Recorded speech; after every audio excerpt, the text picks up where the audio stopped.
우리 오늘 함께 보실 말씀 디모데후서 1장입니다.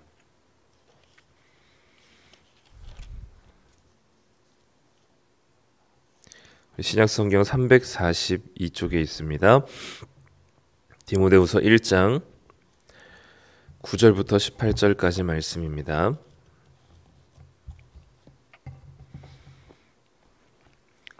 우리 다 찾으셨으면 우리 함께 읽도록 하겠습니다. 우리 9절부터 함께 읽겠습니다. 하나님이 우리를 구원하사 거룩하신 소명으로 부르심은 우리의 행위대로 하심이 아니요 오직 자기의 뜻과 영원 전부터 그리스도 예수 안에서 우리에게 주신 은혜대로 하심이라. 이제는 우리 구주 그리스도 예수의 나타나심으로 말미암아 나타났으니 그는 사망을 패하시고 복음으로써 생명과 썩지 아니할 것을 드러내신지라. 내가 이 복음을 위하여 선포자와 사도와 교사로 세우심을 입었노라.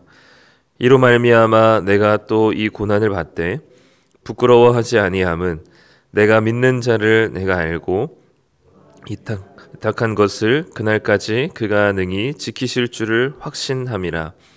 너는 그리스도 예수 안에 있는 믿음과 사랑으로서 내게 들은 바 바른 말을 본받아 지키고 우리 안에 거하시는 성령으로 말미암아 내게 부탁한 아름다운 것을 지키라. 모든 사람이 나를 버린 이 일을 내가 아나니 그 중에는 부겔로와 허모게네도 있느니라. 원하건대 주께서 오네시보로의 집에 긍휼을 베푸시옵소서. 그가 나를 자주 격려해주고 내가 사슬에 매인 것을 부끄러워하지 아니하고 로마에 있을 때에 나를 부지런히 찾아와 만났음이라. 원하건대 주께서 그로 하여금 그날의 주의 긍휼을 입게 하여 주옵소서. 또 그가 에베소에서 많이 봉사한 것을 내가 잘 아느니라. 아멘. 네, 오늘은 디모데후서 1장 9절부터 18절까지 말씀인데요. 오늘 그 본문은 사실 한 구절에 걸려 있습니다. 이게 이제 어제 읽었던 8절이거든요. 8절에 보면 그러므로 너는 내가 우리 주를 증언함과 또는 주를 위하여 갇힌 자 된 나를 부끄러워하지 말고 오직 하나님의 능력을 따라 복음과 함께 고난을 받으라. 이 말에 대한 좀 더 자세한 이야기가 오늘 본문이죠. 그러니까 복음과 함께 고난을 받아야 하는 이유에 대해서 오늘 이야기를 하고 있는 겁니다.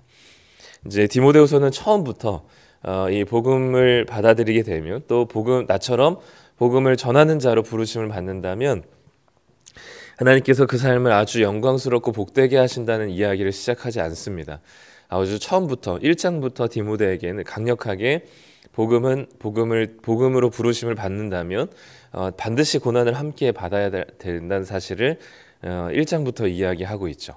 그래서 우리가 예수 믿는다는 것, 곧 복음을 마주한다는 것은 우리가 이 땅에서 잘 먹고 잘 산다는 것을 이야기하기보다는 오히려 복음과 함께 고난을 받아야 하는 게 우리의 삶이라는 사실을 이야기해주고 있습니다. 왜냐하면 이 복음은 이 세상의 여러 다양한 원리와 질서로 또 가치를 따라 살아가고 있는 이 흐름 가운데 하나님 나라의 가치와 기준을 따라 거슬러 살아가야 되기 때문에 반드시 나타나는 그 거스름에 대한 나타나는 어려움이 반드시 찾아오게 되어 있습니다.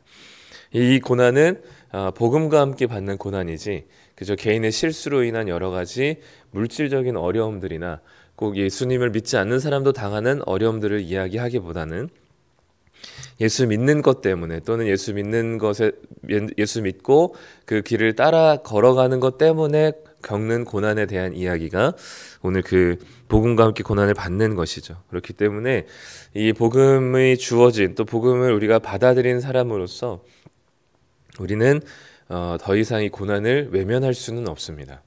그래서 디모데에게도 복음과 함께 고난을 반드시 받을 것을 이야기하는 것이죠. 그러면 왜 복음과 함께 고난을 받아야 되냐? 왜 바울처럼 이 감옥에 가더라도 핍박을 당하더라도 복음을 포기할 수 없는가? 그 이야기를 이제 오늘 하고 있는 겁니다. 먼저 9절부터 10절 두 절을 통해서는 복음이 너무너무 우리가 포기할 수 없을 만큼 아름답고 영광스러운 가치가 있기 때문이다라고 이야기합니다. 9절에 보면 하나님이 우리를 구원하사 거룩하신 소명으로 부르심은 우리의 행위대로 하심이 아니고 오직 자기의 뜻과 영원 전부터 그리스도 예수 안에서 우리에게 주신 은혜대로 하심이라라고 되어 있습니다.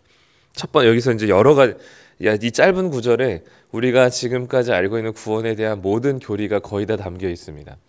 첫 번째는 우리의 행위가 아니라 무엇으로 우리가 구원받았냐고 얘기하냐면 하나님의 거룩한 부르심 때문이다.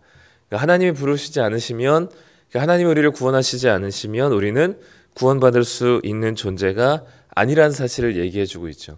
여전히 죽음 앞에 두려워하고 여전히 이 세상의 가치와 조금 더 무언가를 더 얻기 위하여, 그리고 더 소유하기 위하여, 그것이 물질이 됐든 사람이 됐든 사람의 위로가 됐든 무엇인가를 더 얻어서 채워야지만 살 수 있는 세상 속에서, 그 어떤 것으로도 채워지지 않는 이 세상에서 하나님께서 우리를 부르셔서 우리를 하나님이 구원하셨기 때문에 우리는 이 복음이 얼마나 아름답고 가치 있는 것인지 안다는 것이죠. 결국 우리가 구원받은 것은 우리의 행위대로 또는 내가 자격이 있어서가 아니라 자격 없는 우리들에게 하나님께서 부르신 그 거룩한 부르심 때문이라는 사실을 얘기하고 있는 겁니다. 두 번째는 우리의 행위가 아니라 그리스도 예수 안에서 우리에게 주신 은혜다라고 얘기하는데, 조금 더 그냥 우리가 직관적으로 얘기하면 우리의 행위가 아니라 예수 그리스도의 행위로 우리는 구원받은 자들입니다. 우리는 아무리 열심히 하나님이 원하시는 대로 말씀대로 살아가도록 우리에게 율법을 주시고 그 여러 가지를 주셨지만 우리는 그것을 단 한 가지도 제대로 순종할 수 있는 사람들이 되지 못하죠. 겉으로는 또 순종하는 척 할 수는 있지만 또 마음으로부터 그것을 순종할 수는 없습니다. 그런데 우리로서는 할 수 없는 그것을 예수님께서 다 해주셨거든요. 예수님께서 이 땅에 오셔서 하나님을 믿는 자로서 하나님을 말씀에 순종하는 것이 무엇인지를 단 한 가지도 어기지 않으시고 모든 말씀을 다 순종하시고, 그 순종의 가장 극치였던 자기의 목숨을 내어주실지라도 십자가 달려 죽으심으로 자기 백성을 사랑하신 그 하나님의 사랑을 온전하게 예수님의 모습으로, 예수님의 행위로 보여주신 겁니다. 그러니까 이제는 우리의 그리스도인들은 우리가 열심히 신앙생활 하는 것하고 그 출발도 우리는 하나님의 부르심이 아니면 구원받을 수 없지만, 그 모든 과정 속에서 하나님을 의지하지 않으면 우리의 구원은 완성이 되지 않는다는 사실을 얘기해주고 있죠. 그러니까 우리의 행위대로 구원받은 게 아니라, 또 구원을 유지할 수 있는 것도 아니라 오직 예수 그리스도가 하신 그 행위대로, 그리고 그 행위, 예수 그리스도를 믿는 그 믿음으로 우리를 구원하셨다는 사실을 얘기해주고 있는 겁니다. 이 모든 구원의 과정 속에서 우리가 할 수 있는 것이 아무것도 없었고 하는 것도 없었고 기여한 것도 없었고 우리가 조금이라도 내 이름을 들이밀 수 있는 조건이 되지 않았음을 이야기하고 있습니다. 세 번째는 이 모든 구원의 계획이 즉흥적으로 일어난 것이 아니라 오늘 9절 말씀에 오직 자기의 뜻과 영원 전부터 주신 은혜라고 이야기합니다. 즉 하나님께서 우리를 구원하신 것은 그냥 기분 따라서 그래 너 이렇게 해서 구원하신 게 아니라 영원 전부터 우리를 향한 당신의 사랑을, 그러니까 이 계획이 있다는 말은 뭐냐면 그 전부터 우리에 대한 관심을 가지고 사랑하셨다는 것을 얘기하고 있는 거죠. 그러니까 즉흥적이면은 그냥 기분 따라서 하는 거면은 그렇게 감사가 되지 않을 수도 있어요. 그런데 하나님께서 우리를 구원하신 그 당신의 뜻은, 예수 그리스도의 행위대로 우리를 구원하시기 위해서 작정하신 그분의 계획은 그냥 단편적으로 기분 따라 한 것이 아니라 영원 전부터 우리를 계획하시고 작정하신 하나님의 오래된 신실하신 마음과 사랑이라는 것을 얘기하는 거죠. 결국 이 구절을 통해서 얘기하고 싶은 게 뭐냐면, 자격 없는 우리들에게 베푸신 하나님의 사랑이 이 복음이라는 사실을 얘기해 주면서 복음이 얼마나 아름답고 영광스럽고, 그리고 이것을 이 복음과 함께 고난을 받는 것이 그렇게 우리에게 큰 손해가 아니라는 사실을 얘기해 주고 있는 겁니다. 그렇기 때문에 이 복음은 너무나 아름답고 분명한, 그리고 자격 없는 우리들에게 쏟아진 사랑이기 때문에 그 하나님의 사랑 앞에 우리는 우리가 당하는 고난, 내가 당하고 있는, 바울이 당하고 있는 지금의 이 복음 때문에 당하고 있는 고난은 그 고난이 아닌 거죠. 그 고난과 함께 복음을 지켜낼 수 있는 겁니다. 그 고난과 함께 그 고난을 받으며 복음을 포기하지 않을 수 있는 것이죠. 왜냐하면 내가 시작한 것이라면 내가 포기할 수 있겠지만 이거는 하나님이 시작하신 것이고 예수 그리스도가 온전히 이루신 것이고 영원 전부터 계획하시고 작정하신 하나님의 사랑이기 때문에 우리는 이 사랑 앞에 이 정도의 고난은 그렇게 큰 어려움이 아니라고 이야기하는 겁니다. 결국 우리가 신앙을 지켜낼 수 있는 힘은 무엇이냐면, 어려운 중에도 신앙을 지켜낼 수 있는 힘은 내 결단과 의지가 아니라 하나님이 부어주신 하나님의 말도 안 되는 그 사랑을 우리가 받아들이고 느끼고 경험하게 될 때 우리는 그 신앙을, 복음을 지켜낼 수 있는 힘이 그 주님의 사랑으로부터 주어지는 것이죠. 하나님으로부터 주어지는 겁니다. 그러니 그 고난을 넉넉하게 감당할 수 있고 복음과 함께 그 고난을 받아낼 수 있게 되는 바울. 그러니까 바울이 대단하기도 하지만 바울이 대단하기보다는 사실 바울에게 쏟아부어 주신 하나님의 사랑이 얼마나 아름답고 큰 것인가를 바울이 깨달았기 때문에 바울은 이 고난 중에서도, 특히 죽음 앞에서도 이 자신의 믿음과 고난, 복음을 포기하지 않고 지켜낼 수 있다라고 이야기하는 거죠. 그 가수 윤종신 씨가 지은 노래 중에 오르막길이라는 노래가 있는데, 그 가사는 이제 그 자기와 함께 이제 인생을 걸어갈 이제 상대, 이제 배우자나 이제 그 사람에게 이제 앞으로 그 걸어가게 될 길이 꽃길이라고 이야기하기보다는 굉장히 힘들고 어려울 거다라는 이야기를 하는 게 굉장히 현실적인 그 노래거든요.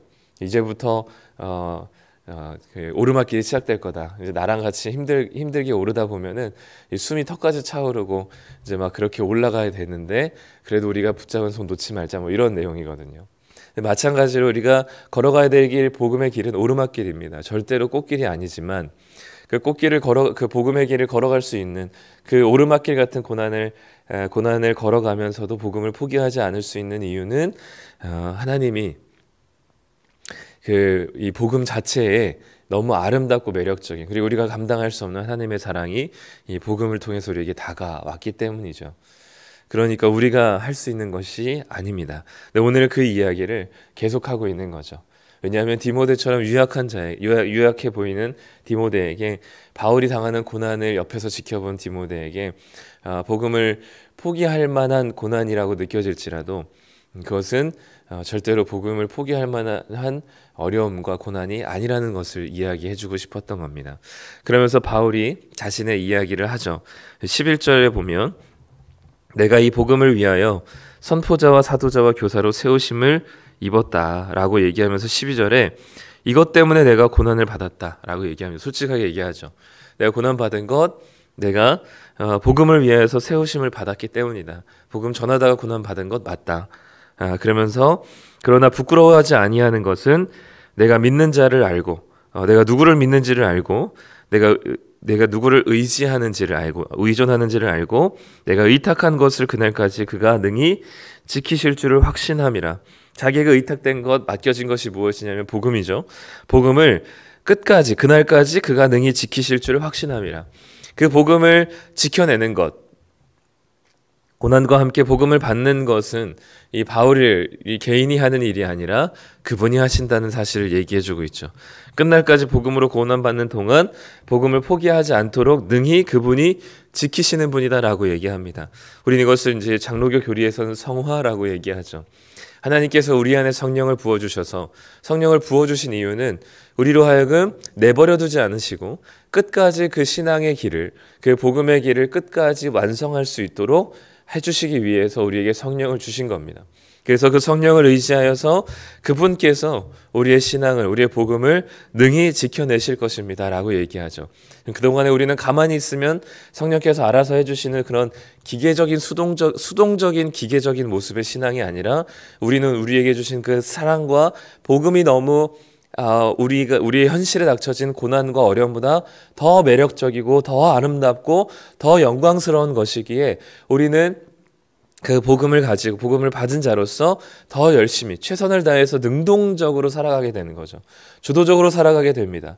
그런데 그것을 내가 했다라고 할 수 없는 이유는 성령이 아니고선 우리는 금방 포기할 수밖에 없는 자들인데, 우리 안에 성령께서 계속 매일매일 좌절을 하고 이 죄 가운데 넘어지며 이 영적인 전쟁에서, 이 믿음의 길에서 자꾸만 포기하고 싶을 때마다 성령께서 우리를 일으켜 주시고 예수 그리스도의 말씀을 깨닫게 하시며 그 말씀을 생각나게 하시고 그 말씀으로 우리를 계속해서 인도하시는 분이 성령님이시기에, 우리는 그 모든 이 믿음의 길에 하나님께서 하셨다, 그분께서 능히 지키신다라고 이야기하는 거죠.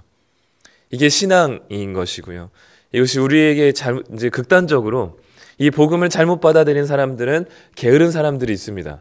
하나님의 은혜라고 이야기하면서 하나님께서 다 하실 것이라고 얘기하면서 자신의 할 일을 하지 않는 사람들이 있어요. 그거는 복음을 제대로 이해하지 못한 겁니다. 하나님의 사랑을 받은 자들은 반드시 그 변화가 나타나게 돼 있고, 사랑받은 자가 그 사랑에 따른 이 삶의 동기와 의욕이 생기게 되어 있습니다. 그렇기 때문에 반드시 복음을 마주한 사람들은 하나님을 향한, 하나님의 말씀을 향한 사랑과 열정이 생겨나게 돼요. 그러니까 누가 뭐라 하지 않아도 자기가 기뻐서 즐거워서 살아갈 수 있게 되는 거죠. 그렇지만 그것이 내가 하거나 내 열심이거나 내 노력이라고 절대 이해하지 않습니다. 왜냐하면 이렇게 된 시작도 하나님이 하신 것이고, 그리고 이렇게 내가 아무리 의지를 가지고 열정을 가지고 마음을 다해 하나님의 말씀을 순종하기 위해서 살아가지만 늘 넘어지는 게 우리 자신이거든요. 그럴 때마다 우리는 스스로 안 된다고 생각하고 큰 좌절감을 겪지만, 그런 좌절감 속에서 계속해서 우리를 일으켜주시고 그럼에도 불구하고 내가 너를 사랑한다는 사실을 계속 알려주시고 우리에게 다시금 일어나게 하실 힘을 주시는 분이 성령님이시기 때문이죠. 그렇기 때문에 정말 복음을 마주한 사람은 하나님의 은혜라는 것을 뼛속 깊이 이해하고 믿고, 그리고 그 하나님의 사랑에 반응하며 정말 열심히 최선을 다해 살아가는, 부지런히 살아가는 자들입니다. 그럼에도 불구하고 내가 했다 하지 않는 게 바로 그리스도인들이죠. 바울이 지금 그 이야기를 하고 있는 거죠. 복음으로 고난받는 동안 복음을 포기하지 않도록 능히 지키시는 분이 바로 하나님이시다라는 이야기를 하고 있습니다. 그러니 13절 14절에는 디모데에게 요청하는 거죠. 너는 그리스도 예수 안에 있는 믿음과 사랑으로서 내게 들은 이 복음을 본받아 지키고 우리 안에 거하시는 성령으로 말미암아 내게 부탁한 아름다운 것을 지키라.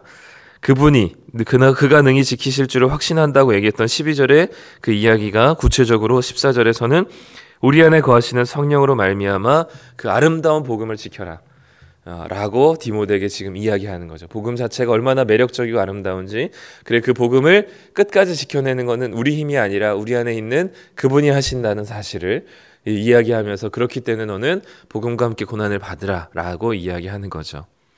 그러면서 15절과 18절에는 이 복음에 대해서 두 가지 반응을 했던 두 부류를 이야기하고 있습니다. 한 부류는 이 복음을 부끄러워해서 떠난 사람들이고, 한 부류는 복음을 부끄러워하지 않고 끝까지 감옥에 갇힌 바울을 부끄러워하지 않고, 그리고 그 바울을 성심성의껏 도왔던 한 사람의 이야기를 하고 있죠. 저는 바울이 개인적으로 나를 도와줬기 때문에 칭찬해 주는 게 아니라, 그러니까 자기가 복음 때문에 지금 감옥에 갇혔기 때문에 자기를 찾아와서 자기와 교제를 한다면 뭐예요? 이 사람도 이제 이 사람도 바울과 한패구나라고 생각해서 감옥에 갇힐 수도 있는 상황입니다. 그런데도 불구하고 그것을 두려워하지 않고 바울을 찾아와서 바울을 도왔던 오네시보로의 이야기를 하면서 복음을 부끄러워하지 않은 한 사람의 이야기가 예를 들어주는 거죠. 자기가 잘했기 때문이 아니라 복음을 부끄러워하지 않는, 감옥에 갇힌 자신을, 복음 때문에 고난받고 있는 자신을 자신에게 다가와준, 그래서 그도 복음 때문에 감옥에 갇힐 수 있는 위험성을 안고서도 찾아와서 자신을 돌봤던, 복음을 부끄러워하지 않았던, 고난과 함께 복음을 지켜내고 있는 오네시보로의 이야기를 해주면서 디모데에게 복음을 부끄러워하지 말고, 그리고 이 복음과 함께 고난을 받을 것을 이야기하고 있습니다. 오늘도 우리에게 주어진 삶은 복음과 함께 고난을 받는 삶입니다. 우리가 이 땅에서 잘 되기를 원하고, 또 편안하기를 원하고, 안락하기를 원하고, 안락한 삶이 주어질 수도 있지만, 또 그 안에서 겉으로 볼 때는 안락하지만 그 심령에서는 끊임없는 영적 전쟁이 일어나겠죠. 우리는 시작부터, 예수님 믿는 시작부터 우리는 이 전쟁과 싸움이 시작된 고난길을 걸어가고 있는 겁니다. 고난의 행군을 하고 있는 것이죠. 이 고난, 예수 믿지 않았으면은 생겨나지 않을 고난, 갈등하지 않을 마음, 고민하지 않을 것들이 우리 가운데 수두룩하게 많습니다. 그 예수 그리스도를 믿는 믿음, 복음 때문에 당하는 고난과 어려움과 갈등들, 이것이 다소 힘들고 어렵고 포기하고 싶을 때가 있을지라도 그 복음과 함께 고난을 받는 것이 우리에게는 당연한 삶이라는 사실을 믿으시길 바라고, 그 우리가 고난과 함께 지켜내는 그 복음이 얼마나 아름답고 가치 있고 영광스러운 것인지를 먼저 받아들이시며, 그리고 그 복음을 끝까지 지켜내는 것은 우리 힘으로 하는 것이 아니라 우리 안에 계신 성령께서 끝날까지 인도하시는 것이, 지키시는 것이라는 사실을 기억할 때 우리는 복음과 함께 고난을 받는 것을 넉넉하게 감당할 수 있는 성도님들이 되시는, 그래서 우리가 날마다 하나님을 의지하며 우리의 마음 가운데 복음을 지키시는 그 하나님의 은혜를 기억하며 주님을 붙들 수 있는 하루하루의 삶을 살아내시는 우리 성도님들 되시기를 간절히 소망합니다. 기도하겠습니다. 하나님 감사합니다. 오늘 바울을 통하여서 디모데에게 복음과 함께 고난을 받을 것을 요청합니다. 주님께서 지금 우리에게도 여전히 복음과 함께 고난을 받을 것을 이야기합니다. 왜냐하면 그 고난이 가볍기 때문도 아니요. 그 고난을 극복할 수 있는 능력이 우리에게 있는 것도 아니라 오직 그 복음, 우리에게 주신 그 복음이 얼마나 아름답고 자격 없는 우리들에게 주어진 말로 다할 수 없는 하나님의 아름다운 사랑인 것을 우리가 알고 깨달을 때 그 복음을 지켜내는 것이 우리들에게 너무나 즐겁고 기쁜 일이 될 줄 믿습니다. 하나님, 먼저 이 복음의 신비한 이 복음을 우리가 받아들이고 깨달을 수 있는 은혜를 더하여 주시옵소서. 또한 이 복음을 끝까지 지켜낼 수 있는 것은 우리의 능력이 아니라 하나님 당신이 끝까지 지키시기로 결정하시고 우리에게 성령을 부어주셨으니 우리가 날마다 우리 안에 계신 성령을 의지하며 이 복음을 지켜낼 수 있는 사람들 되게 하여 주시옵소서. 하나님, 끝날까지, 그 날까지 포기하지 않게 하여 주시며 이 고난 때문에 복음을 내려놓는 일 없도록 하나님 우리 마음을 지켜주시고 우리의 삶을 지켜주시며 우리가 넉넉하게 감당할 수 있는 성령의 능력을 부어 주시옵소서. 하나님, 우리에게 날마다 주어진 이 삶이 하나님의 은혜로 시작된 삶인 줄 믿고 그리고 하나님의 사랑으로 시작된 하루인 줄 믿고 오늘 하루도 끝까지 이 믿음의 고난의 길을 걸어가기를 소망합니다. 디모데에게 부탁한 이 복음이, 그리고 오네시보를 통해서 실천된 이 믿음이 지금 우리에게 이 복음이 주어졌으니 우리가 최선을 다해 하나님 말씀대로 순종하며 살아낼 수 있는 오네시보로와 같은 자들, 디모데와 바울과 같은 자들 되어서 이 복음을 넉넉하게 다음 세대들에게 전수할 수 있는 자들 되게 하여 주시옵소서. 살아낼 수 있는 힘 주시며 오늘 하루도 그 복음 따라 기쁨으로 걸어갈 수 있는 하루 되게 하여 주시옵소서. 감사드리며 예수님의 이름으로 기도드립니다. 아멘.